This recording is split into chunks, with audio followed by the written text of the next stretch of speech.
I'm also the Deputy Representative for Enfield in the UK Youth Parliament.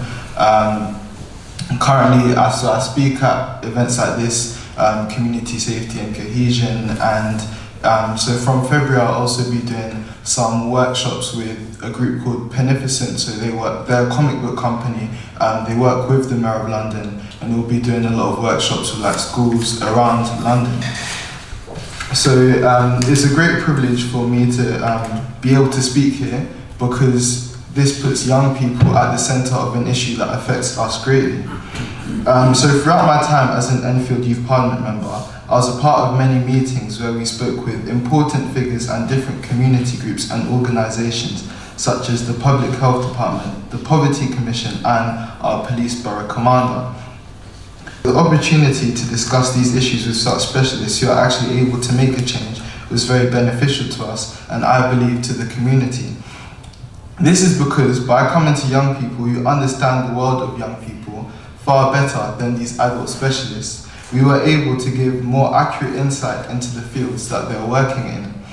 Strengthening our presence across the governance of our community, we were frequently given the opportunity to attend adult meetings, which included crime and scrutiny, overview and scrutiny, health and well-being, and the Safer Neighbourhood Board.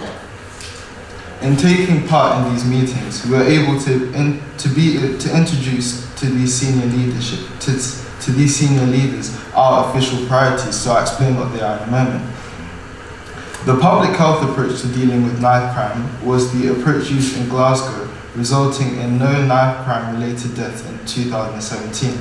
This was an amazing feat, considering that in 2005, Scotland was labelled as the most violent part of the developed world by the UN. I had heard about the approach on the news, but it was only through my time in the Enfield Youth Parliament meetings that I was able to comprehend why the approach was so effective. The public health approach is to analyse the interplay of issues that affect a region. So for example, school exclusion rates in Enfield, poverty in Enfield, and welfare in the community. So these are all things that we were able to deal with. We spoke to a lot of people who worked in these departments. So through the public health approach, the aim is to tackle all of these issues on a wider level, is to approach them all individually, which is why when we had Mervyn from the Nexus project, which is also profound, because you're working with them all together as a blanket approach as opposed to individually. It emphasises upon the community being collectively active in preventing issues like knife crime by working with all the aforementioned groups and organisations and working with them to achieve the priorities that we brought forward to them, as well as their own priorities. We were essentially doing this blanket approach, as I said. This is because we understood that knife crime is a multifaceted issue which requires intervention from many different directions.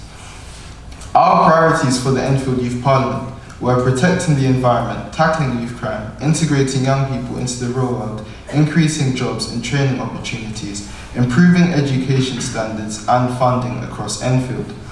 Although I finished my 2-year term as an EYP last November, I do know that the newly elected team will continue to do the excellent work that they are doing in the community, whilst working closely with our leaders, bridging the gap between the young people and adults. So now I also have something else to speak to you about. So on the 30th of October 2019, I published my first novel. It's called The Escape, A Tale of Change and Revolution. So the book is about a young delinquent who is brought out of his life of trouble by a masked stranger. I was recently on ITV News and BBC Radio London to speak about the book. I mentioned this for a reason. Underpinning the plot of my book is the idea of mentorship. This is something that I learnt about as an EYP member and continued to consider as a member of the Enfield Youth Cabinet. As youth clubs and extracurricular groups continue to close and lose funding, we must celebrate all the groups and organisations that are creating extracurricular activities and societies for our young people, and we must help them in playing a part in our community. So we must praise groups like Edmonton Eagle for the fantastic display that they gave to us just now. Too many social workers and adults who acted as mentors for these young people lose their means of reaching these groups as all of these groups close. In order to take those who are involved in youth crime and violence off of the streets, we must offer them avenues and hobbies where they can learn to express themselves healthily through stuff like boxing, sports, music, creative means. In doing this, they can be able to develop their talents and gifts, shaping them for a brighter future where they do not feel that crime will be the only means of finding a purpose in life. I believe that without taking the idea of mentorship seriously, it is not possible for these issues to improve. So thank you for listening, and I hope that all of us here are able to play a part in our own way to make Enfield a safer place.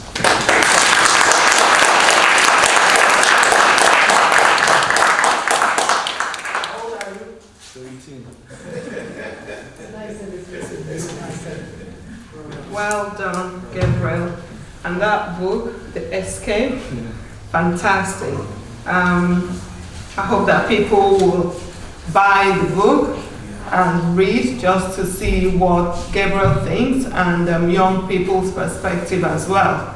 So Gabriel has been shadowing myself, as I said, but also he's been very active and also a big role model for young people in the borough. So I would actually invite you to come and speak to councillors in the chamber, and hopefully, so that older people would hear how young people feel and actually experience what it is that you want us to include in the strategies and decisions we make in the council, rather than we being the ones to make those decisions.